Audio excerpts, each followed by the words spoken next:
Le llaman la profesión más antigua del mundo. Y sin duda el trabajo de la noche ha existido desde hace mucho tiempo para muchas mujeres alrededor del mundo.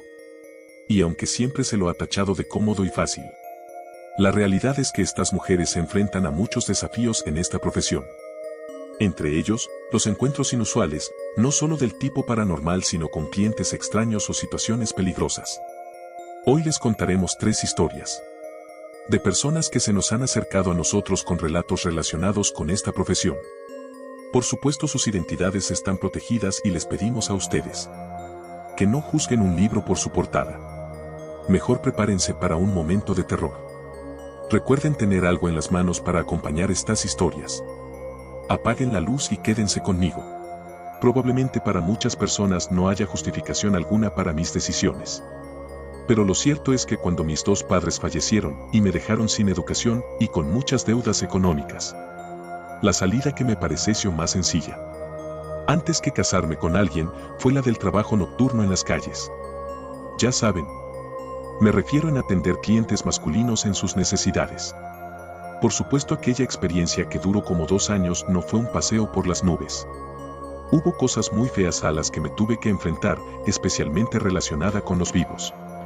Pero hubo algunos pocos sucesos que me causaron muchas preguntas, al no encontrarlas, una razón de ser.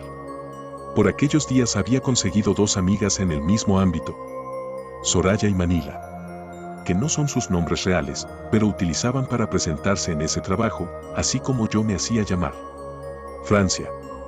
Estábamos muy cansadas. Habían dado casi las 5 de la madrugada sin que hubiéramos tenido un solo cliente. Y el dolor que nos producía en los pies el uso de los tacones todo el tiempo, ya era bastante insoportable. Finalmente a esa hora me rendí. Les dije que me iba a ir a mi casa a dormir, y las invité a que vinieran conmigo. Podíamos comer un pan con café y podrían dormitar ahí, mientras amanecía y se sentían más descansadas.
Y a mí. Y nos hizo correr para salir de ese camino. Las 3 corrimos unos 50 metros hasta llegar a la orilla de mi terreno, donde estaba la casa donde yo vivía. En ese punto, mis 2 amigas y yo nos detuvimos a tomar aire y volteamos rápidamente hacia aquel camino arbolado que habíamos dejado atrás. Les juro que lo que vimos nos dejó aterradas. La luna, que brillaba en todo el paraje desolado esa noche, nos dejó ver algo al final de aquel camino arbolado. Ahí había una figura. Una silueta humana que con el resplandor de aquel astro lunar parecía un hombre usando una túnica o capa. Se veía calvo y alto. Las tres nos comenzamos a poner nerviosas. Claro. En un principio nos había pasado por la cabeza tal vez duendes o cualquier otra cosa paranormal.